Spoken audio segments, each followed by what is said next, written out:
Nunca imaginei que o dia que antecedia o casamento da minha filha se tornaria o divisor de águas da minha vida. Eu já estava acostumado a engolir silêncios, a aceitar olhares enviesados e comentários atravessados, mas ainda me restava a ilusão de que, pelo menos em um momento tão importante, eu teria o meu espaço garantido.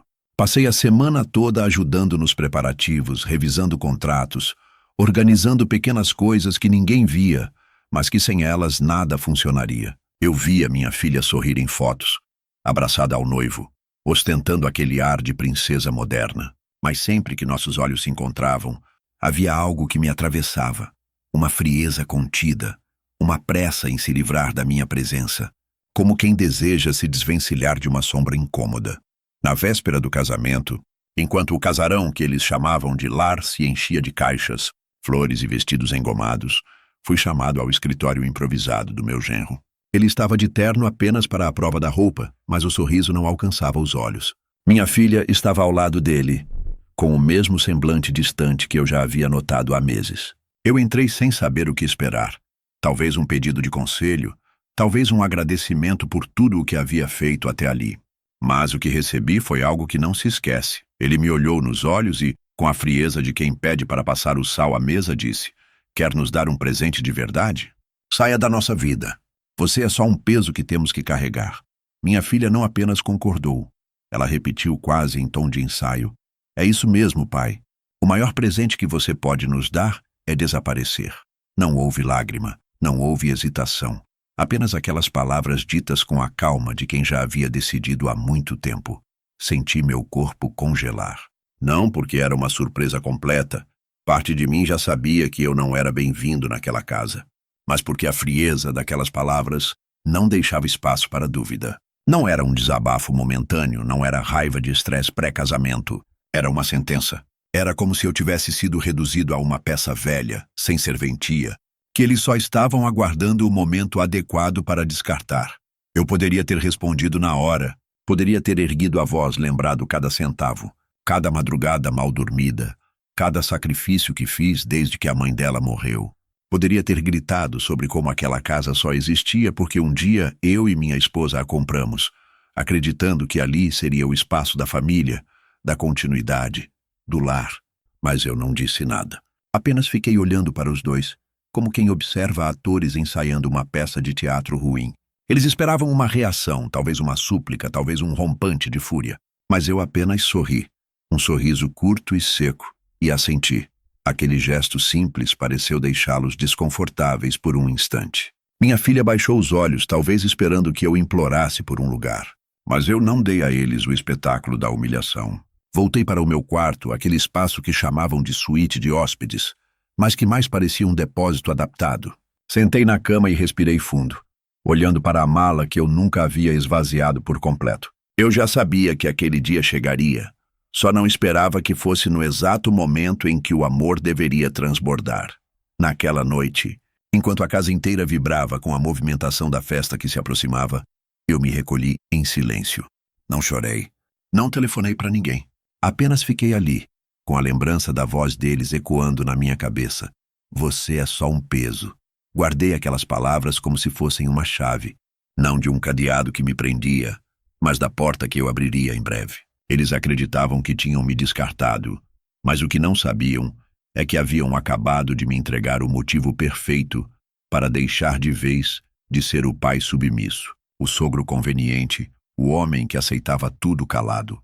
Naquele instante, dentro de mim, algo mudou. O que antes era apenas resignação, tornou-se determinação. Eu sabia que não precisava gritar, não precisava confrontar.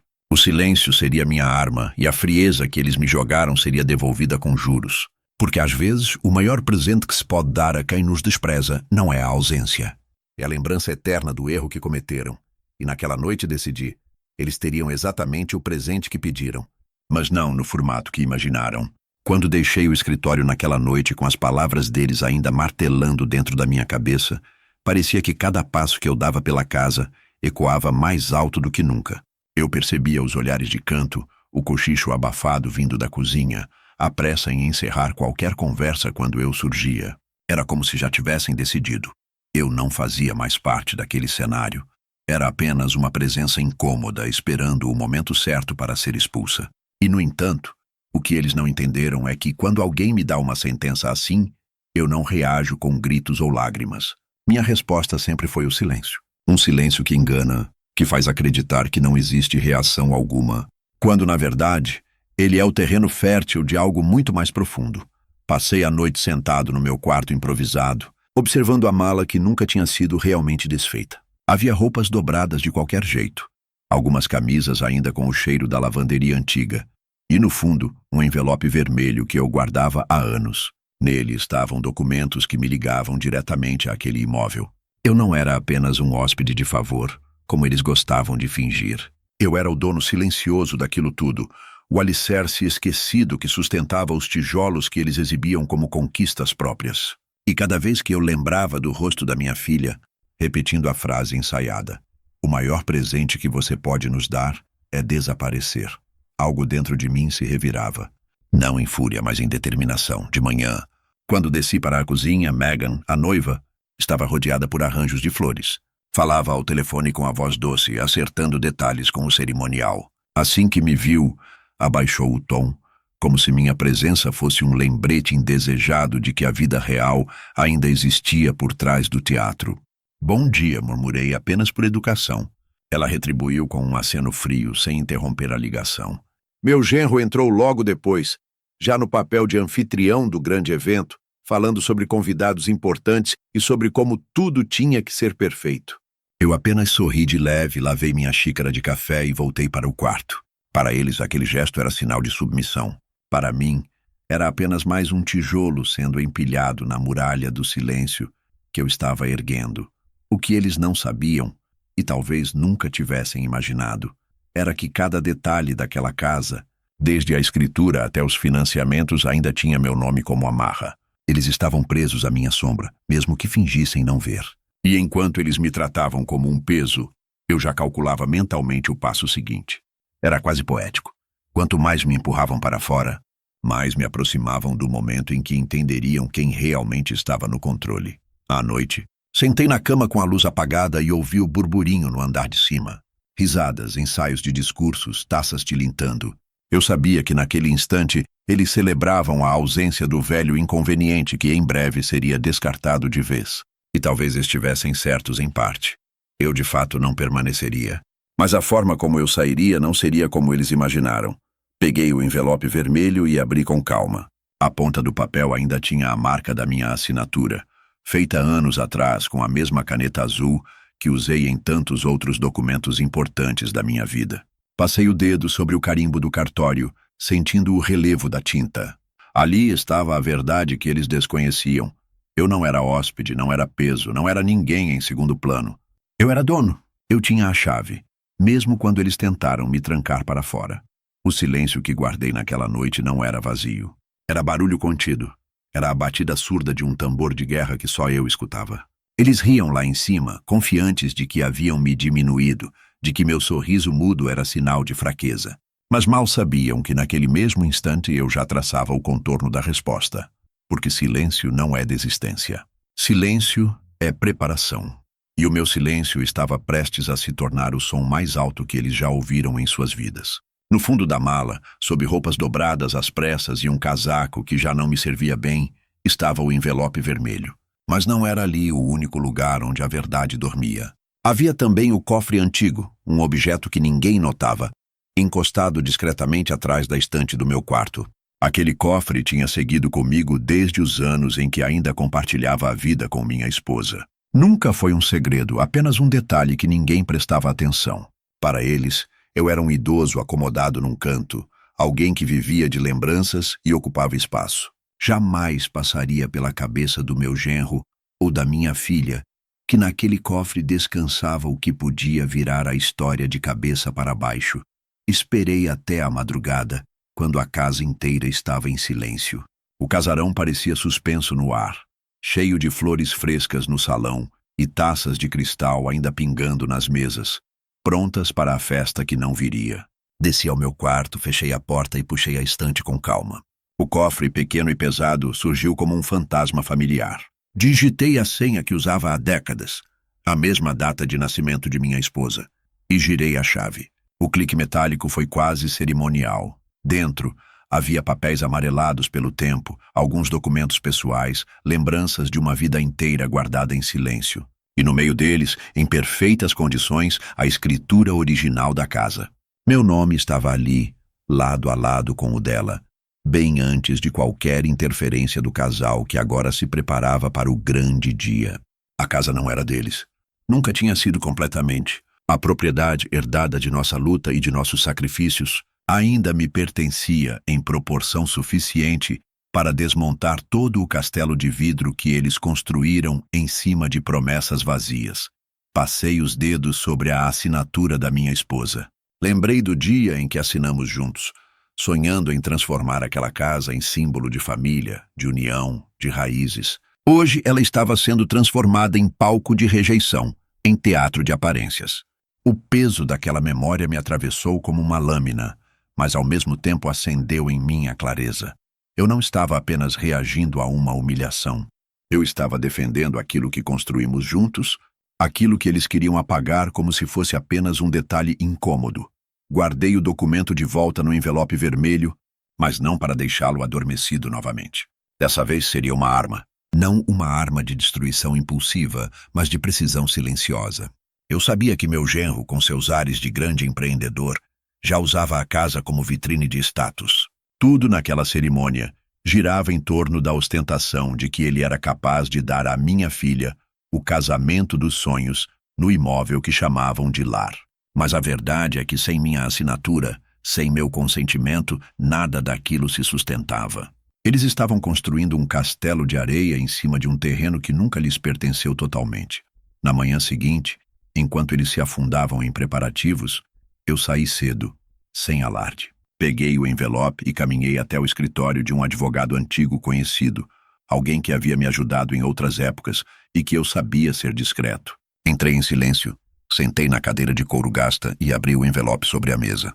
Ele olhou os papéis, ergueu as sobrancelhas e disse apenas: "Então eles não sabem." Balancei a cabeça em negativo. "Não fazem ideia", respondi. Ele me explicou com calma aquilo que eu já intuía. Legalmente, eu ainda tinha voz, e uma voz que podia anular qualquer contrato de locação, qualquer evento planejado dentro da casa, qualquer uso indevido. Bastava uma assinatura, uma procuração bem direcionada, e todo aquele sonho de porcelana podia se despedaçar antes mesmo de começar. Eu não precisei pedir detalhes. Ele já entendeu pelo meu olhar que era isso que eu queria. Voltei para casa algumas horas depois, carregando comigo a serenidade de quem sabe mais do que aparenta. Quando cruzei a porta, minha filha estava na sala com uma taça na mão, rindo com duas amigas. Assim que me viu, abaixou a voz e fez aquele sorriso falso, o mesmo que ela reservava para situações em que queria me manter calado. "Dormiu bem, pai?" perguntou com ironia mal disfarçada. Eu apenas respondi: "Dormir, eu dormi, mas o melhor descanso ainda está por vir." Ela não entendeu, e isso me deu ainda mais tranquilidade. À noite, quando deitei novamente, não havia mais dúvida em mim. O documento que estava no cofre não era só um pedaço de papel, era a chave da virada. Eles acreditavam que o silêncio era sinal de fraqueza, mas mal sabiam que esse silêncio era a antecâmara da queda deles. No dia em que me chamaram de peso, assinaram sem perceber a própria sentença. E agora, com aquele documento em mãos, eu tinha tudo o que precisava para transformar a humilhação em algo irreversível. A primeira ligação que fiz foi no fim da tarde, quando a movimentação da casa estava em seu auge. Era como se cada canto vibrasse em expectativa. Arranjos sendo entregues, garçons passando para alinhar detalhes, vizinhos parando na calçada para espiar a decoração do casamento dos sonhos. Minha filha sorria como nunca, e o noivo andava com ares de general, dando ordens, checando listas, fiscalizando cada detalhe. Era exatamente isso que eu precisava, que estivessem distraídos, completamente tomados pela própria vaidade. Fechei a porta do meu quarto e, descagem após descagem, revivi uma velha rotina de homem de negócios. "Primeiro, meu advogado." Quando ele atendeu, sua voz firme e pausada soou como um lembrete de que eu não estava sozinho. Expliquei calmamente: "Quero autorizar a venda imediata da propriedade. Tenho os documentos comigo. Preciso que nada impeça o processo, especialmente qualquer evento marcado no local. Do outro lado da linha, Houve silêncio por alguns segundos, seguido de um suspiro. Você tem certeza? Ele perguntou. Mais do que nunca, respondi. Ele não precisou de mais nada. A segunda ligação foi para meu corretor de confiança, homem que lidou comigo em tempos em que ainda investia em imóveis com minha esposa. Um sujeito discreto, calejado pelo tempo. Expliquei a situação sem me prolongar em sentimentalismos. Ele entendeu rápido. O mercado anda faminto por casas assim. Com sua assinatura e meus contatos, em menos de 48 horas esse imóvel tem comprador. Eu apenas confirmei. Faça como achar melhor, mas mantenha tudo em sigilo absoluto. Enquanto falava, podia ouvir o eco das vozes no andar de cima, as risadas da minha filha com as amigas, o tilintar de copos, o barulho de passos apressados do genro distribuindo ordens. Era como se estivessem celebrando dentro de um navio que eu já sabia estar prestes a afundar. E o mais irônico era que nenhum deles percebia. A terceira ligação foi curta, quase simbólica. Liguei para o cartório onde a escritura estava registrada. Pedi a atualização da situação legal, confirmei os detalhes da matrícula, recebi a confirmação de que tudo ainda estava regular em meu nome. Quando desliguei, não havia mais dúvida. O terreno sobre o qual eles construíram aquele teatro de grandeza estava apoiado sobre as minhas mãos. E bastava uma canetada para desmoronar. Saí do quarto com um semblante tranquilo. Cruzei com minha filha no corredor, que segurava uma pilha de roupas, e sorriu de forma automática, quase sem me notar. Pai, tenta não atrapalhar muito amanhã, tá? O cerimonial precisa que tudo esteja perfeito. Balancei a cabeça e apenas respondi. Não se preocupe, querida. Nada vai sair do lugar. E era verdade, mas não no sentido que ela imaginava. Passei aquela noite sentado à beira da cama, ouvindo os sons da casa como quem escuta uma sinfonia prestes a terminar. Eu não precisava levantar a voz, não precisava discutir ou confrontar.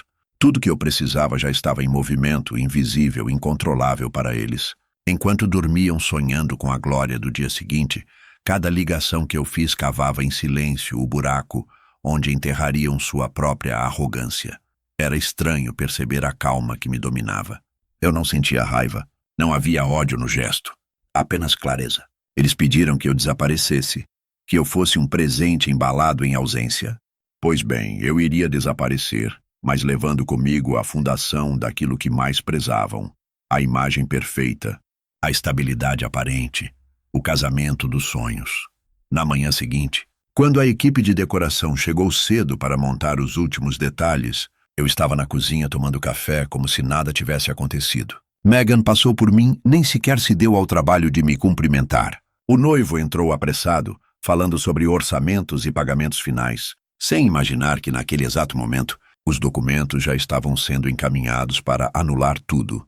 O cancelamento não seria imediato aos olhos deles, mas era invisível e inevitável, como um veneno lento correndo pelas veias de uma mentira. Eles ainda sorriam para as câmeras, postavam fotos nas redes sociais, falavam em amanhã será o dia mais feliz das nossas vidas. E eu apenas observava em silêncio, sabendo que cada brinde antecipado, cada ensaio de discurso, era na verdade a introdução da queda que se aproximava. Naquela noite, ao deitar, fechei os olhos e ouvi minha esposa em minha memória. Era como se sua voz dissesse, eles escolheram. Agora é com você. Eu apenas sussurrei, já começou. Na manhã seguinte, a casa parecia uma colmeia. Caminhões estacionados na frente descarregavam móveis alugados, caixas de taças reluzentes, painéis de flores artificiais misturadas com naturais. Cada canto do jardim recebia uma decoração diferente. Arcos de rosas, cadeiras alinhadas em fileiras milimétricas, passadeiras de tecido branco que cobriam o gramado como se fosse um corredor sagrado. Era a moldura perfeita para as fotos que minha filha sonhava em postar, a vitrine de luxo que meu genro desejava ostentar para os convidados. Mas eu sabia, enquanto observava pela janela, que tudo aquilo não passava de uma ilusão. O castelo que eles erguiam era feito de areia, e a maré já estava subindo. Minha filha passou o dia correndo de um lado para o outro, com pranchetas e telefonemas, como se fosse a dona do mundo. Às vezes parava em frente ao espelho da sala principal, ajeitando o penteado, testando sorrisos. Eu a observava de longe, e lembrava da menina que um dia segurou minha mão para atravessar a rua, que me olhava com a confiança de quem acredita que o pai pode resolver qualquer coisa.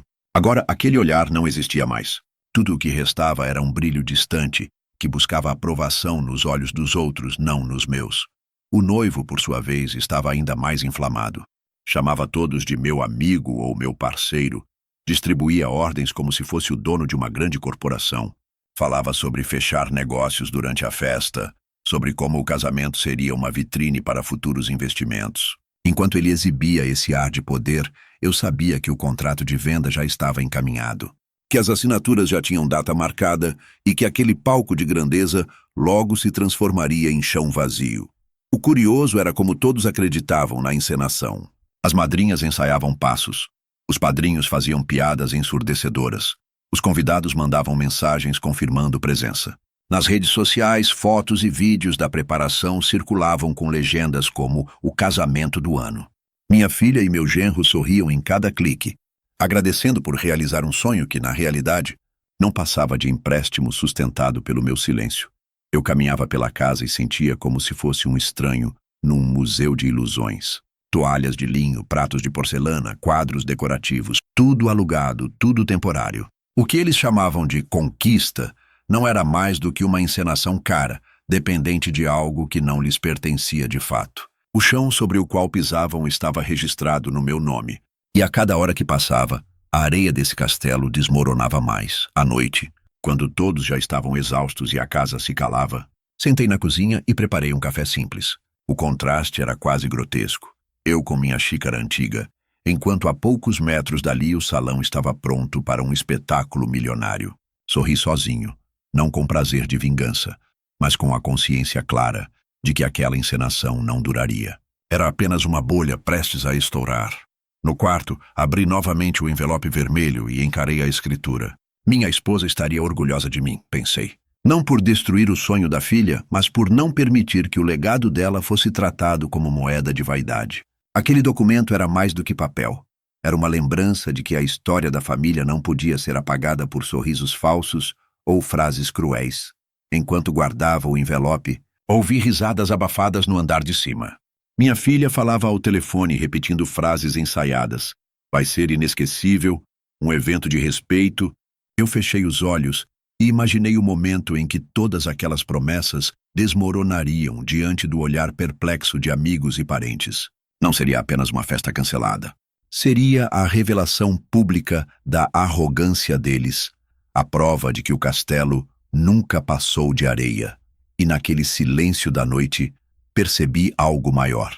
Eu não precisava correr, não precisava acelerar nada. O colapso estava a caminho.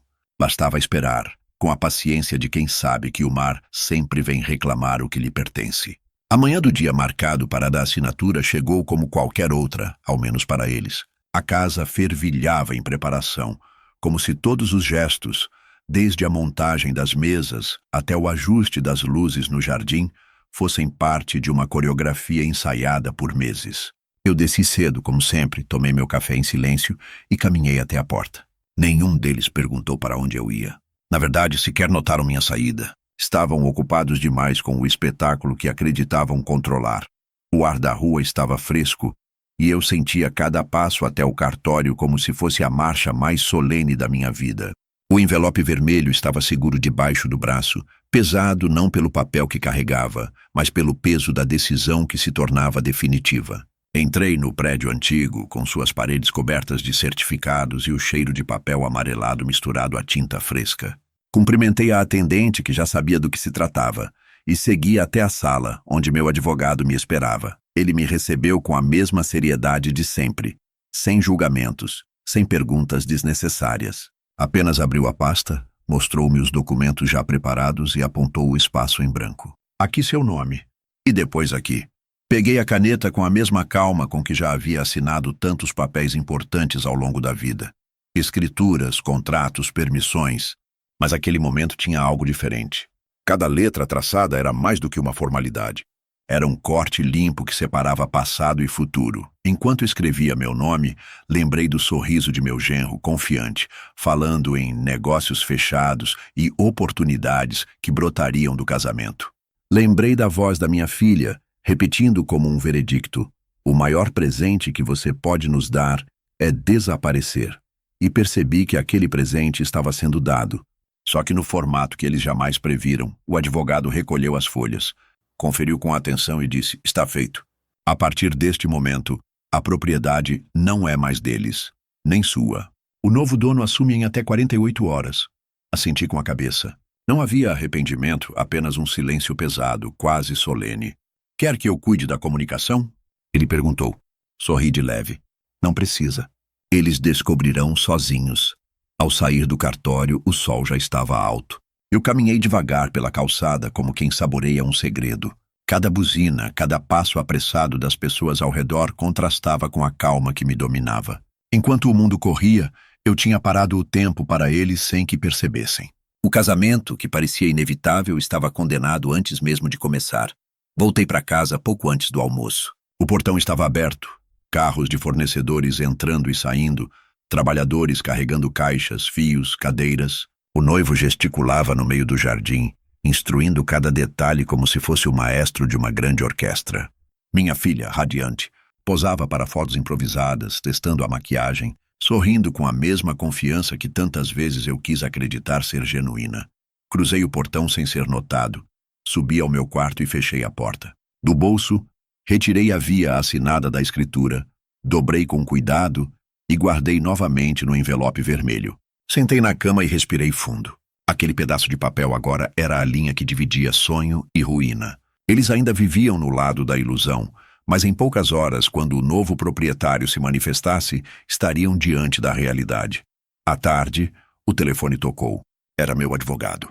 Está concluído. A venda foi registrada. O cartório já protocolou a transferência. Eles não têm mais direito algum sobre o imóvel. Agradeci. Desliguei e fechei os olhos. Naquele instante, tive a sensação de que a casa respirava de forma diferente, como se já não pertencesse a ninguém ali dentro. Do lado de fora, ouvi gargalhadas. O genro anunciava a chegada de mais convidados para o ensaio. O jardim estava cheio de gente, e todos brindavam, cegos diante da tempestade que se aproximava. Senti uma calma profunda. Não precisava correr, não precisava anunciar nada. O castelo de areia estava prestes a ser invadido pela maré, e eu apenas assistiria, em silêncio, a onda derrubar cada parede. Naquela noite, antes de dormir, segurei o envelope contra o peito e sussurrei para mim mesmo. Agora começa de verdade. O sol nasceu naquele sábado como se estivesse pronto para iluminar um espetáculo. A rua da casa se encheu de carros importados. Parentes que vinham de longe, amigos vestidos de gala, madrinhas equilibrando vestidos volumosos, padrinhos ajeitando gravatas. O jardim estava impecável, cada cadeira posicionada com perfeição, o arco de flores no centro como se fosse o portal de um conto de fadas. Do lado de fora, era a cena ideal para o casamento dos sonhos, que minha filha tanto proclamara.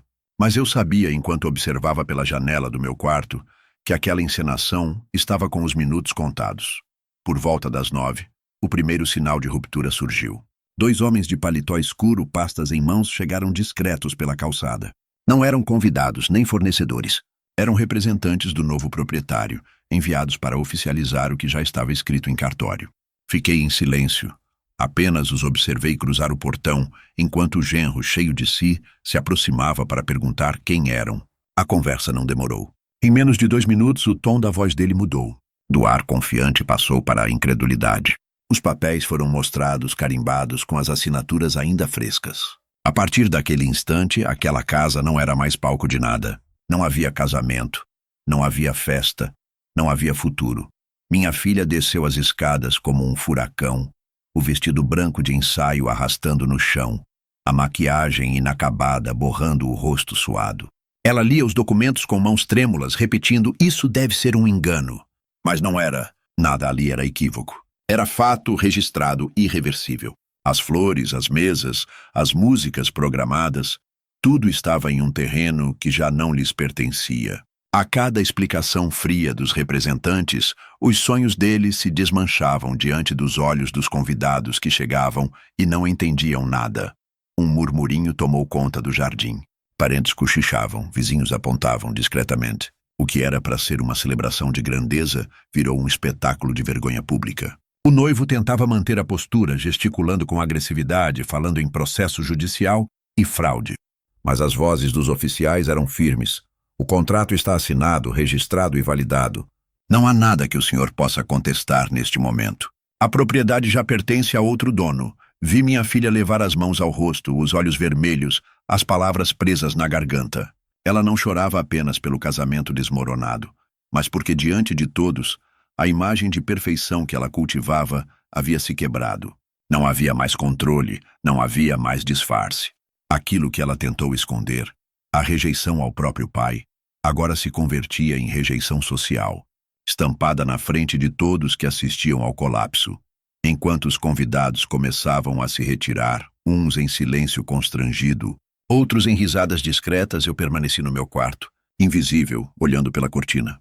Não precisava aparecer. O espetáculo estava completo sem que eu dissesse uma palavra. Eles queriam que eu desaparecesse e consegui. Mas o desaparecimento que pediram veio acompanhado do colapso de tudo o que construíram em cima da minha exclusão. Pouco depois do meio-dia, os fornecedores começaram a recolher o que haviam montado. O arco de flores foi desmontado, as cadeiras empilhadas, a passadeira retirada. O jardim voltou a ser apenas um gramado qualquer, mas agora vazio, como uma fotografia apagada. A casa, que horas antes parecia um palácio, agora tinha no portão um aviso em letras grandes: imóvel vendido, entrada restrita.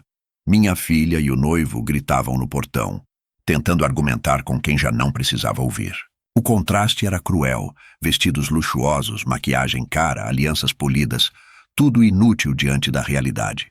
Eles chamaram aquilo de injustiça, mas no fundo sabiam que era apenas a consequência de seus próprios atos. Eu, no quarto, abri a mala e comecei a dobrar minhas roupas com calma. Peguei a foto da minha esposa, a mesma que me acompanhava em cada decisão, e sorri. Não com prazer pela queda deles, mas pela certeza de que, naquele momento, a dignidade estava comigo, não com eles. O casamento, que nunca existiu, havia terminado antes mesmo de começar, e a lembrança dele ficaria para sempre marcada, não como celebração, mas como a vergonha pública de dois que se acharam maiores do que eram. Enquanto a confusão tomava conta do jardim e as vozes de desespero ecoavam pelo portão, eu terminei de organizar minhas coisas no quarto. Não havia pressa, não havia correria, apenas um método silencioso em cada dobra de roupa, em cada objeto que eu guardava com cuidado. O envelope vermelho já estava seguro na mala, junto com a foto da minha esposa, mas algo em mim dizia que não bastava sair. Era preciso deixar uma lembrança, um símbolo que transformasse aquele momento em algo impossível de ser apagado. Desci lentamente até a sala principal. O espaço, horas antes preparado para receber convidados em trajes de gala, agora estava em completo abandono. Taças intocadas, guardanapos ainda dobrados, vasos de flores espalhando perfume para ninguém. O silêncio ali era quase teatral. Caminhei até a mesa central e tirei do bolso um envelope pardo. Dentro, coloquei uma cópia da escritura já transferida, carimbada e assinada. Sobre ela, deixei uma foto da minha esposa sorrindo, tirada anos atrás no mesmo jardim, onde agora desmoronava o casamento dos sonhos. Escrevi em poucas linhas, com a letra firme que ainda carregava: vocês pediram para eu sair. Saí. Esta casa agora não é mais de vocês. O verdadeiro presente está aí. A lembrança eterna do erro que cometeram. Pai, não havia rancor nas palavras. Não havia insultos, apenas a frieza necessária para que a mensagem fosse entendida. Eles me chamaram de peso. Me pediram como presente que eu desaparecesse. Pois bem, o presente foi dado, mas com a lembrança de que o que tentaram excluir era exatamente o que sustentava cada tijolo daquele lugar. Deixei o envelope sobre a mesa, em posição central, de modo que ninguém pudesse entrar naquela sala sem notar. Olhei em volta mais uma vez. As paredes brancas, as cortinas alinhadas, o piso que refletia a luz do meio-dia. Tudo testemunharia o momento em que aquele lar deixou de ser o cenário da arrogância deles para se tornar o símbolo da própria queda. Saí da sala em passos lentos, ouvindo ainda ao longe as vozes desesperadas no portão. Eles não sabiam que eu já tinha deixado ali a última peça do quebra-cabeça. Mais tarde, quando entrassem exaustos, ainda vestidos de fracasso, encontrariam não apenas a casa vazia, mas a prova concreta de que todo o castelo de areia havia desmoronado pelas próprias mãos. Ao subir de volta ao meu quarto, fechei a mala com calma e sentei na cama por alguns minutos, respirando fundo. A vingança já estava completa, mas o gesto do envelope transformava aquela ruína em um marco.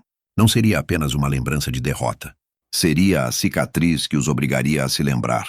todos os dias, de que a arrogância tem preço e que o silêncio de um homem que eles julgaram ultrapassado era, na verdade, a sentença final. Peguei minha mala, coloquei o casaco sobre o braço e caminhei até a porta de saída. Ninguém me deteve, ninguém me notou. A rua ainda estava tomada por convidados confusos, fornecedores irritados, parentes tentando entender o que havia acontecido. Mas eu passei por todos como um fantasma sereno, carregando comigo apenas o necessário. Deixei para trás não só a casa, mas também o símbolo do erro deles.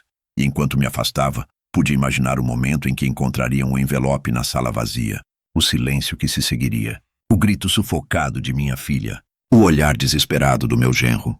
A prova estampada diante deles de que o peso que rejeitaram era, na verdade, a única base que possuíam. Esse era o presente que deixei. Não dinheiro, não bênçãos, não conselhos, mas a verdade nua e fria, embrulhada em silêncio, colocada bem no centro da sala, onde eles acreditavam ser reis. Quando finalmente a porta da sala foi aberta, já havia um burburinho no jardim que se espalhava como fogo em palha seca. Alguns convidados esperavam uma explicação, outros já se retiravam com ares de escândalo, cochichando entre si sobre o golpe ou o escândalo jurídico que rondava o casamento. Eu não estava mais ali, mas pude imaginar a cena com clareza. Minha filha, ainda de vestido branco, atravessando a sala às pressas, os olhos borrados de maquiagem, o rosto tenso. O noivo atrás dela, segurando o paletó como se fosse armadura, ainda tentando manter a pose de comandante. Ela entrou primeiro, procurando qualquer sinal de ordem naquele caos. E então seus olhos caíram sobre a mesa central. O envelope pardo, solitário, ocupava o espaço que deveria estar preenchido por brindes e discursos. Com mãos trêmulas, ela abriu e retirou o conteúdo. Primeiro, a cópia da escritura, já transferida, com carimbos e assinaturas que não deixavam dúvida. Depois, a foto da mãe dela, sorrindo com serenidade, tirada no mesmo jardim que agora se desfazia. Por último, a frase escrita em minha letra firme. Vocês pediram para eu sair. Saí. Esta casa agora não é mais de vocês. O verdadeiro presente está aí. A lembrança eterna do erro que cometeram. Pai, foi nesse instante que o grito ecoou. Não era um grito de dor física, nem de alegria, como os que um casamento costuma despertar. Era o grito cru da humilhação, da derrota escancarada, do orgulho dilacerado diante de todos. Um som que cortou o ar da casa e se espalhou pelo jardim, calando por um momento as conversas, congelando os passos dos convidados que ainda restavam. Não havia música, não havia aplausos. Apenas o som de uma verdade finalmente irrompendo. Minha filha desabou na poltrona mais próxima, os papéis caindo no chão como lâminas afiadas. O noivo pálido recolheu-os às pressas, tentando negar o que era inegável. Balbuciava palavras como fraude, injustiça. Isso não vai ficar assim. Mas não havia advogado, padrinho ou convidado que pudesse apagar a realidade impressa em carimbos oficiais. Aquela casa que eles tinham transformado em vitrine de poder não lhes pertencia mais. Os convidados, constrangidos, começaram a se dispersar de vez. Alguns murmuravam que nunca tinham visto algo assim. Outros gravavam discretamente no celular, sabendo que aquela cena seria comentada por semanas, talvez anos. O que seria lembrado não era a união de duas pessoas, mas o colapso público de uma arrogância. Minha filha, em prantos, tentava esconder o rosto enquanto o noivo gesticulava nervoso, tentando reunir um grupo de testemunhas para sustentar sua narrativa. Mas não havia narrativa capaz de apagar a simplicidade cruel do que encontraram na sala. Um envelope, um documento, uma foto e uma frase. Era tudo, e era suficiente. Para mim, que já estava a quilômetros dali, sentado no banco de trás de um táxi, não foi necessário ouvir aquele grito para senti-lo. Era como se ele tivesse atravessado paredes, ruas e distâncias até alcançar meu peito. Mas não me trouxe dor, trouxe alívio. Aquele grito não era de amor, não era de perda familiar. Era o grito do orgulho sendo rasgado, o som da máscara caindo. A prova de que o silêncio que eles tanto desprezaram tinha mais força do que qualquer discurso. Enquanto o carro se afastava, encostei a cabeça no vidro e fechei os olhos. Eu sabia que aquele som ecoaria para sempre na memória deles, mais alto do que qualquer música de marcha nupcial, mais doloroso do que qualquer derrota financeira. Porque não se tratava apenas de perder a casa ou o casamento. Tratava-se de perder a ilusão de controle, A fantasia de que poderiam me apagar da história como quem risca um nome de uma lista. E naquele grito, que não era de amor, eu soube que a vingança estava completa. Naquela noite, enquanto a cidade ainda murmurava o escândalo do casamento que nunca aconteceu, eu já estava longe da casa que um dia chamei de lar. Hospedei-me em um pequeno hotel no centro, daqueles discretos, com recepcionista de poucas palavras e corredores silenciosos. Deixei a mala ao lado da cama. Tirei do bolso a foto da minha esposa e coloquei sobre a mesa de cabeceira. Não precisei ligar a televisão nem abrir as cortinas. Tudo o que eu queria era o silêncio. O mesmo silêncio que eles confundiram com fraqueza e que, no fim, foi minha maior arma. Sentei-me à mesa pequena do quarto e abri a garrafa de vinho barato que comprei na loja da esquina. Não era sofisticado, não tinha rótulo dourado, nem história de safra, mas era suficiente. Enchi a taça e, antes de beber, levantei-a em direção à foto dela. A dignidade, murmurei. Era o brinde que eles jamais fariam, porque estavam ocupados demais tentando salvar aparências, fingindo grandeza em meio à ruína. Eu, por outro lado, não precisava de aplausos nem testemunhas. Bastava aquele momento íntimo, o peso da vitória silenciosa repousando leve sobre meus ombros. Enquanto tomava o primeiro gole, imaginei a cena que devia estar se desenrolando ainda naquela hora. Convidados abandonando a rua em silêncio constrangido, fornecedores cobrando valores não pagos, parentes comentando nas redes sociais, fotos da noiva de vestido borrado circulando como sussurro digital. Minha filha e meu genro sozinhos, encarando o envelope sobre a mesa vazia, repetindo em desespero que aquilo não podia ser verdade. Mas era, e sempre seria. O casamento dos sonhos havia se tornado o símbolo da arrogância destruída. Peguei um caderno que havia trazido comigo e escrevi na primeira página. Hoje, eles receberam o presente que pediram. Não a ausência, mas a lembrança eterna de que não se pode tratar quem construiu o chão como se fosse pó.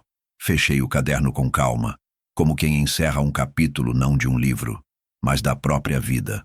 Na manhã seguinte, caminhei até uma cafeteria simples da esquina. Pedi um café preto e sentei perto da janela.